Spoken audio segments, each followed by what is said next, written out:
Now you think that two diagnoses like hypothyroidism and hyperthyroidism would be easy to keep track of.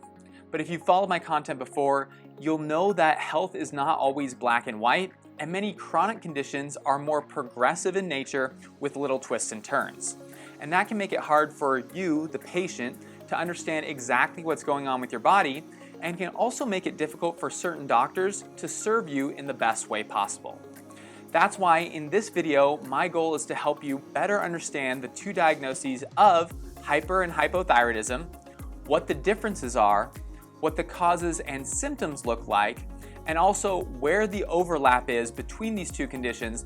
That way you can have a more informed discussion with your doctor and avoid making long-term mistakes that could have negative impacts on your health. My name is Dr. Bodle, and I specialize in helping women with Hashimoto's and low thyroid to lose weight and improve their energy naturally. And if you're looking for the absolute best information on natural ways to support your thyroid, don't forget to subscribe to the channel and also ring the bell. That way you'll be notified when I post new videos every single Thursday. So let's start out today by talking about hypothyroidism. Hypothyroidism is represented by a low or slow activity of our thyroid hormone pathways. And that can be caused by either a decrease in thyroid hormone quantity in the system or a decrease in the utilization of the thyroid hormone that's available. When things slow down, we tend to see symptoms like fatigue, weight gain, decreased body temperature, decreased memory and cognitive function, digestive changes like constipation and reflux, changes in menstruation, hair loss, dry skin, low heart rate, and also decreased physical endurance. Essentially, to key in on the possibility of you having any hypothyroid symptoms, all you have to do is take a specific part of the body, determine what its normal function or job should be, and then slow it way down. For example, if you're having poor energy and low body temperature, that tells us that the ability to burn fuel and create energy has become compromised. And if your engine isn't running, you're not going to produce the same amount of heat and you're not going to have the same amount of energy. Most commonly, these symptoms are accompanied by lab changes which show an increase in TSH and a decrease in total or free T4. This is always a little confusing for people because they think that if my thyroid function is low, shouldn't my thyroid markers be low? And while that's true, we need to keep in mind that TSH is not a product of the thyroid gland. It's actually the hormone that is produced by the brain to stimulate the thyroid. And if our thyroid production is low, our brain tries to compensate for that by increasing the stimulus signal. However, there is a condition called secondary hypothyroidism or central hypothyroidism, which is when our brain isn't working properly and therefore can't send the signal down to the thyroid gland. What that looks like is low TSH leading to low total T4 or free T4 and is most often caused by head injuries or by brain inflammation. In either scenario, the results are the same. There's a decrease in thyroid hormone production, which then leads to all of those low symptoms that we discussed. But I wanted to make a point of it today because so many doctors will only diagnose someone with hypothyroidism if their TSH is elevated, and that's not always the case.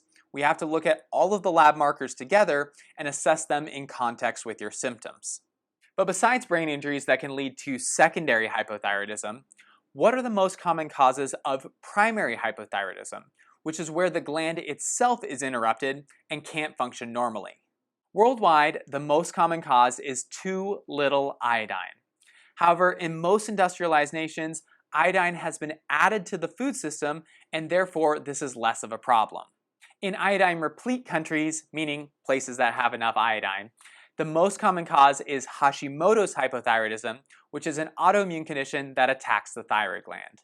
Hashimoto's hypothyroidism is diagnosed by the same increase in TSH and decrease in T4, but it will also show positive antibodies on your thyroid panel, either TPO antibodies, TG antibodies, or both.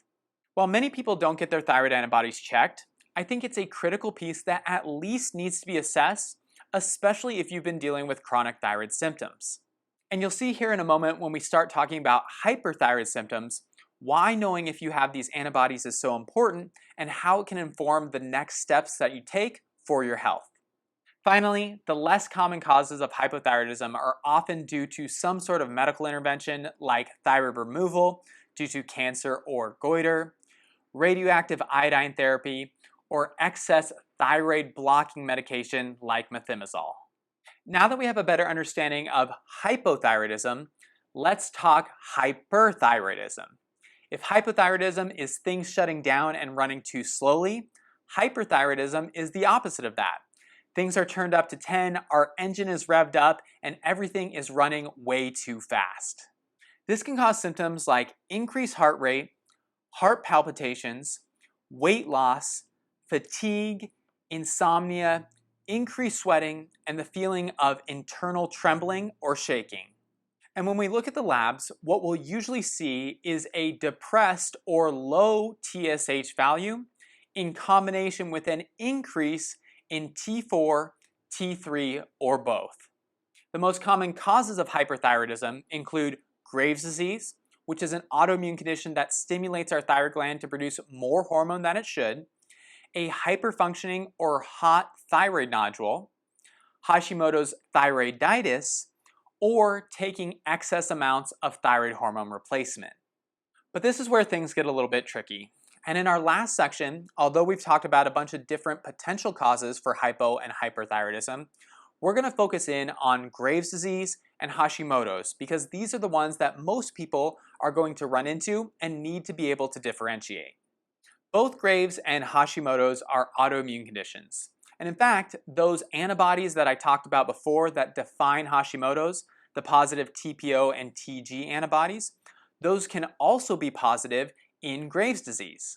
And although Graves' disease will only cause hyperthyroid symptoms, you may have noticed that I mentioned Hashimoto's as being a cause of hypothyroidism as well as hyperthyroidism. The reason for this has to do with our thyroid gland anatomy. Our thyroid gland holds thyroid hormone in containers called follicles. And when it wants to release thyroid hormone into the bloodstream, these follicles move to the wall of the thyroid gland and release the hormone in a controlled fashion. So although long-term Hashimoto's can damage our ability to produce thyroid hormone and store them in these follicles, in the short-term or acute stages of the condition, the attack of the immune system can cause these follicles to spill excess hormone into the bloodstream in an uncontrolled manner. Too much thyroid hormone in the bloodstream is the very definition of hyperthyroidism, and depending on the severity of the immune flare-up, we can have symptoms for days, weeks, or even months. So if both Graves' and Hashimoto's can present with this acute flare-up of hyperthyroid symptoms and both can have positive TPO and TG antibodies, how do we tell them apart? The first way is by checking another antibody on your blood panel called TSI, or thyroid stimulating immunoglobulin. Thyroid stimulating immunoglobulins is really the crux of Graves' disease, and it is the mechanism by which the hyperproduction of thyroid hormone occurs. Remember TSH? The stimulating hormone that comes from the brain and tells the thyroid gland to make thyroid hormone? Well, thyroid stimulating immunoglobulins actually bind to the same receptor that TSH binds to. So what happens is the thyroid gland thinks it's getting a signal from the brain, but what it's actually receiving is a signal from the immune system, which it's not supposed to be getting. So every time there's a flare-up in our immune system activity, more of these thyroid stimulating immunoglobulins are produced and therefore have the chance to bind with our thyroid gland. Our thyroid gland is just trying to follow orders and do its job, so it upregulates the production of thyroid hormone and releases it into the bloodstream.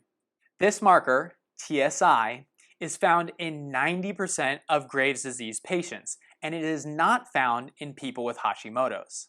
The second difference between Graves' disease and a flare-up of Hashimoto's thyroiditis is looking at the severity of the depression of TSH.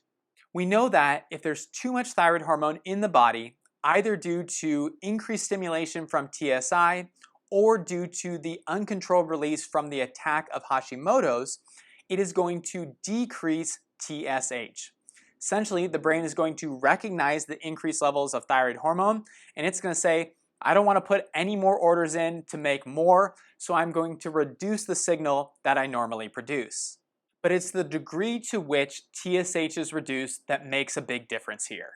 If someone has Graves' disease, their TSH is going to be severely depressed, and oftentimes it will show up on labs not as a number, but as a less than 0.0005 or less than 0.0001. If someone has a flare-up of Hashimoto's, their TSH will still be depressed, but it will be an order of magnitude higher than people with Graves' disease. An example would be something like 0.1, 0.2, or 0.3, and the units for that are micro international units per milliliter. So once again, the most common causes of hypothyroidism and hyperthyroidism, which is Hashimoto's and Graves' disease respectively, can both also cause periods of hyperthyroid output. The best way to tell the difference between the two is people with Graves' disease will also present with positive thyroid-stimulating immunoglobulins, while people with Hashimoto's will not, and Graves' will show a much lower TSH on labs when compared to a Hashimoto's flare-up. If you and your doctor can appropriately assess all aspects of your symptoms and lab findings, then you can do a much better job with diagnosis. Once you do that, you can choose the next best step for your health and avoid either stimulating or suppressing your thyroid when it isn't appropriate for the situation. Now, I know we covered a lot today, but hopefully you enjoyed it, had a lot of fun, and if you have any questions, leave them for me in the comments box below. Also, if you're interested in working with someone who deals with this sort of stuff every single day, you can always send me an email at contact@seattlethyroidhelp.com. I always start with a free consultation for new patients to make sure that we are a good fit to work together. Also, if you're looking for some things to work on at home, make sure to grab my free download at the link in the description box below, which is Electrolytes for Hashimoto's and Keto.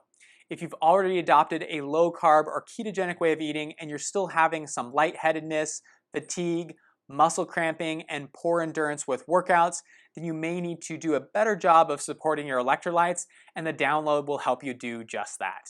But that's all for today. Thank you guys so much as always for being supportive. I hope you've been enjoying following along with the content.